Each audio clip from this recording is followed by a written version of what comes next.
It is August 2nd, 1996.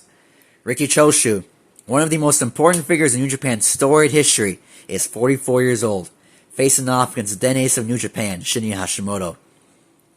Choshu himself had been less of a main eventer and more of a special attraction in recent years, being involved certainly in big feuds such as the UWFI feud. However, he would go up against people you'd largely expect him to defeat, or he would be a more supporting role in tag team matches, especially when he would be in feuds such as New Japan vs. Heisei Ishingun.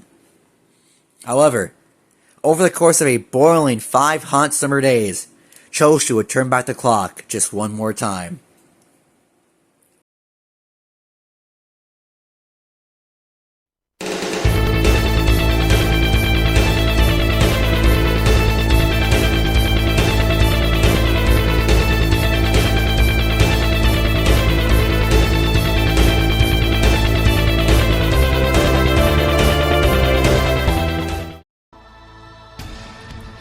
The state of New Japan in 1996 was that of unbelievable success. They were just off of their UWFI and GPW feud that was extremely popular. Shinya Hashimoto was the IWGP champion and the undisputed ace of the promotion, along with a booming junior heavyweight division as well. They had Chono, Tenzan, and Hiro Saito being the dominant heel stable team, alongside the ever so amazing Heisei Ishingun. They had Keiji Muto as a number 2 behind Hashimoto, and he also had a WCW partnership that was featured throughout the year, with a WCW and NJPW tournament actually just about to take place after the G1, which could be a feature video in and of itself. However, back to this year's G1, here are the participants and where they stood relatively to the position on the card.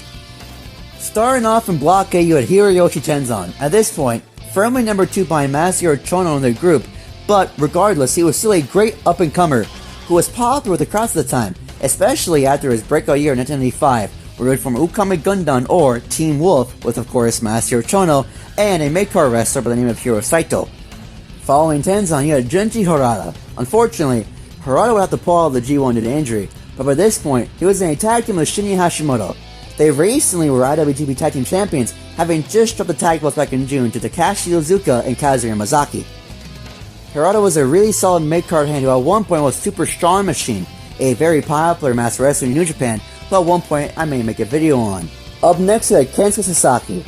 Sasaki was already a few years into his NJPW career by this point. However, he already had experience in not only the G1, but also in big matches. Although he was an upper mid-card by this point, and not the main eventer he would end up becoming, he already was in the finals of a G1, losing in 1994 to Masahiro Chono, and as well, he already held gold, as he was a former IWGP Tag Team Champion as Power Warrior of the Hell Raiders, alongside his partner Road Warrior Hawk.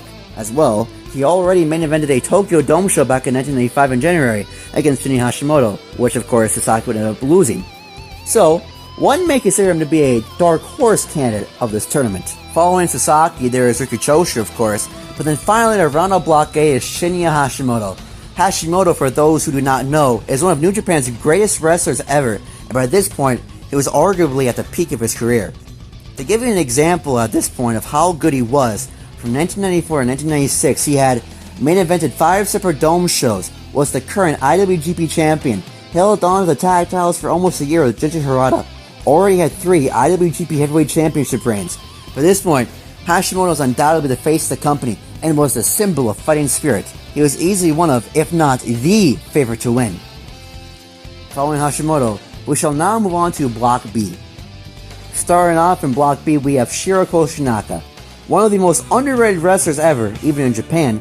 By this point, he was more of a mid-card wrestler now, but he recently was able to get an IWGP title shot against Nobuhiko Takada back in March, where of course he would lose.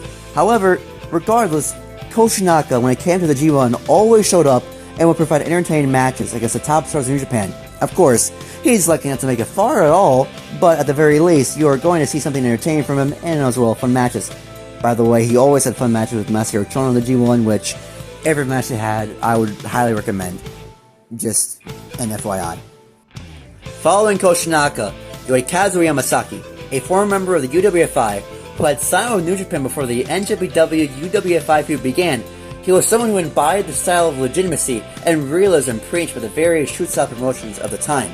Whilst of course he is no Muto, Chono, or Hashimoto, he is someone who knows his way around a ring, and you could legitimately believe he could have a few tricks up his sleeve and pull out some shock wins. Still, him winning is something you really wouldn't expect. Up next is Satoshi Kojima. Kojima by this point was a young man looking to prove his worth. He wasn't like Tenzan, who had a shock breakout year in 1985, rather, he was actually just coming off of Excursion, with him returning at NJPW's January 4th Tokyo Dome show in 1996, against actually Hiroshi Tenzan. It's quite funny how much the careers intersected even before they became a tag team, huh?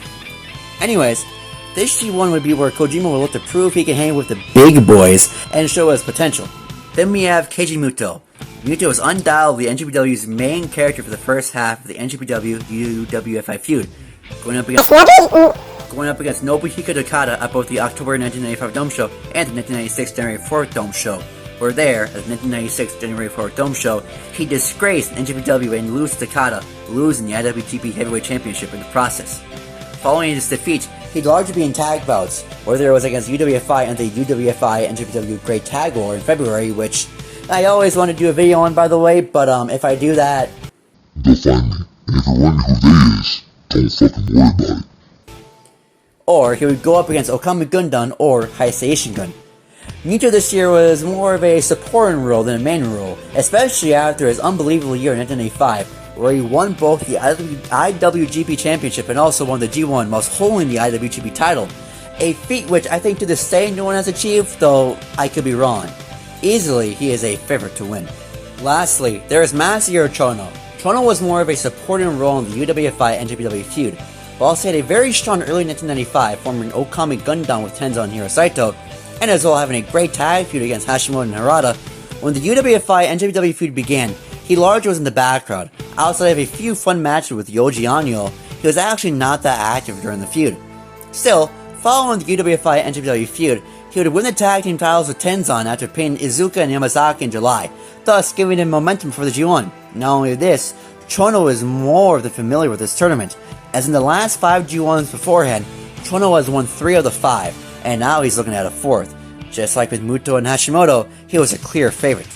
With all this in mind, it's now time for us to look at NJPW's annual Big Summer Tournament, the G1 Climax, and, most importantly, look at Choshu's journey through this tournament. Start off with, we have Shinya Hashimoto versus Riki Choshu, and yeah, this if you want to understand the style of 90s New Japan, if you are a newbie into this world, this is a match I think you have to see to truly understand how good the style of New Japan was at the time. This was an unbelievable 17-minute war where it was about the ace of New Japan, Shinya Hashimoto, going up against a veteran Choshu, and the story of Choshu doing everything in his power to absorb the damage Hashimoto was doing. He would power out of submissions. He would absorb the kicks Hashimoto would throw at him. Every time Hashimoto would throw a kick, it was like as if Choshu would just brush it off, or it was like as if the damage that Hashimoto was doing to him, he would just absorb it. It would give him more strength. It would give him more power until he was simply able to just outlast Hashimoto. After Hashimoto attempted a spin kick on the outside, Choshu would counter and would hurt Hashimoto's leg, and then from there, he'd use it to his advantage. He would land a series of lariats, a top rope superplex, and then more lariats until finally putting Hashimoto away. This match is amazing. And it is a match that I think, if you want to understand just how good both these men are as wrestlers, I think that's a really good way to understand how good they are. I mean, God, I could speak about how good Choshu was as a wrestler, and also speak about how good Hashimoto was as a wrestler. But this match alone will do more to show to anyone how good they were. I am dead serious. You have to watch this match. You have to watch this match right now. It is unbelievable. Following the unbelievable match, we have Hiroshi Tenzan versus Riki Choshu up next. The two have history. See, the reason why Okami Gundam, a stable which, at this point, I have probably named at least like 50,000 times in this video, formed, was because in a joint Kirk and Hall show back in 1995, where Heisei Shingun, a stable in NJPW by the way, would hold a show in the morning, and then NJPW would hold an event in the evening. At the morning show, Tenzan would betray NJPW and join with Chono. Following this, Chono, Tenzan, Hiro Saito, and Sabu, yes, that's Sabu, would attack Choshu later on in the night. This match was actually pretty fun to me, because it's Tenzan hitting moves such as pile driver, 7 headbutts, and Choshu would simply just get up and brush it off. Choshu wins in just 5 minutes after landing a massive lariat to Tenzan. It's an okay match, but was pretty much a Choshu squash win. Following the Tenzan and Choshu match, we move on to Riki Choshu versus Kensuke Sasaki, as Junji Harada, who Choshu was going to face next, had to forfeit his match with Choshu due to injury. Choshu was in the lead at 6 points, and Sasaki was in second place with 4 points. Should Choshu win, he moves on to the final. Should Sasaki win, he ties with Choshu, I believe either securing his spot in the final or would force a tiebreaker the next night. This match was between a mentor and his protege. Sasaki first started his pro wrestling career as a member of JPW, or Japan Pro Wrestling, a wrestling promotion that was ran by Riki Choshu, but was ultimately a secondary promotion for the ongoing NJPW vs. Ishin Gundam feud at the time from the years 1985 to 1987. Still, Sasaki was taught by both Riki Choshu and Masa Saito in pro wrestling, and Sasaki modeled his wrestling after his mentor, with him taking the famous Riki Lariat and applying it for himself.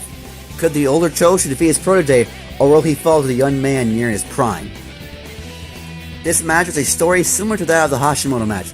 Sasaki was aggressive and explosive and more dominant, as he was nearing his prime, but Choshu, the veteran and a man with years of experience, would simply find ways to stay in there even as Sasaki would lock in brutal submissions and land powerful lariats. Every time Choshu would try to find a way to absorb the damage, Sasaki would simply let another powerful hit 10 times as hard as the original. However, Sasaki would get too aggressive. After landing a kick in the corner, Choshu would run off the ropes and attempt the lariat. Sasaki would try to catch him off guard and land his signature judo throw. However, Choshu would counter and lock in a sleeper hold, and from there it was over, as even though Sasaki finds the ropes and makes it outside of the ring, Choshu would wait until Sasaki gets back in and would re-lock in the sleeper.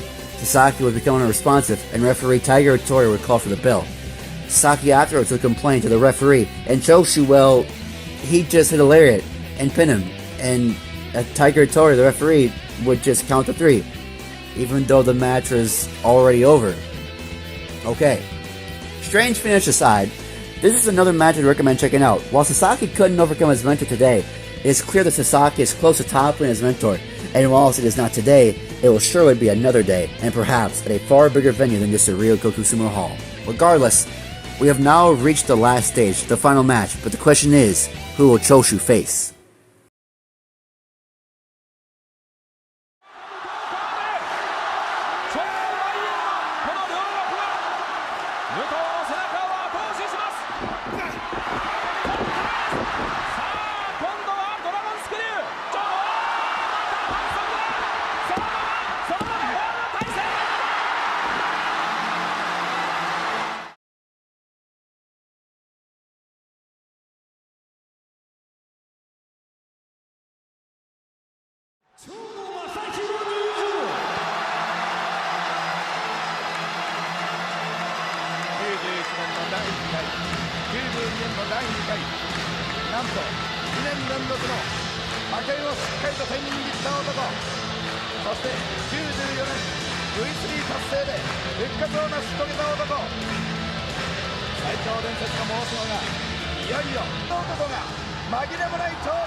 This match here is that Chono, despite his grueling war against Muto early on in the night, still finds a way to take advantage, even as the fresh Choshu tries to capitalize at first. Chono would take advantage of Choshu's battered body, as despite him being fresh, it is still important to remember that he is still 44 years old with years of damage to his body through wrestling. Even though he has the advantage, he's still not the man physically as he once was. This allows Chono to just work away on him, attacking his knees. Unlike Choshu's previous opponents, Chono is more methodical. Still aggressive, yes, but he wants to wear Choshu down, whereas the Hashimoto and Sasaki matches were more about the two wanting to defeat Choshu with explosive power and aggression, trying to just brute force the older Choshu down. By them doing this, they tire themselves out, allowing Choshu to find a way to counterattack and take advantage. Here, Chono is smarter and on the verge of victory, and when it all seems lost, one of Choshu's old rivals will come out to help.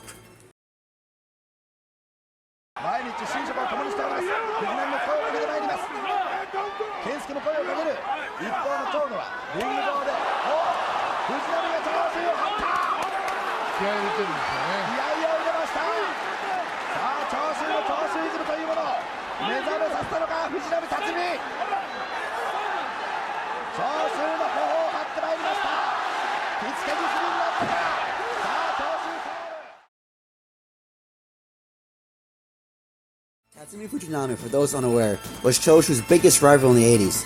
Choshu was originally poised to be the next top heavyweight after Inoki, with Fujinami being the junior heavyweight ace. However, when Fujinami transitioned to the heavyweight division, he quickly overtook Choshu as the next big up-and-coming young heavyweight. This bitterness by Choshu led to years of war between the two, as they both attempted to become the faces of New Japan throughout the 80s and early 90s. However, here, Fujinami would help out his rival, trying to give him the energy to fight back. And when Chono would run off the ropes, trying to seal a death nail with another vicious Yakuza kick, Choshu would bounce off the ropes and land a powerful lariat. He then locks in the Scorpion Deathlock or Sasori Gatame. However, Chono would get out, and this would allow Choshu to just run off the ropes again and land another lariat. And then from there, he would lock in the Sasori Gatame again, and then...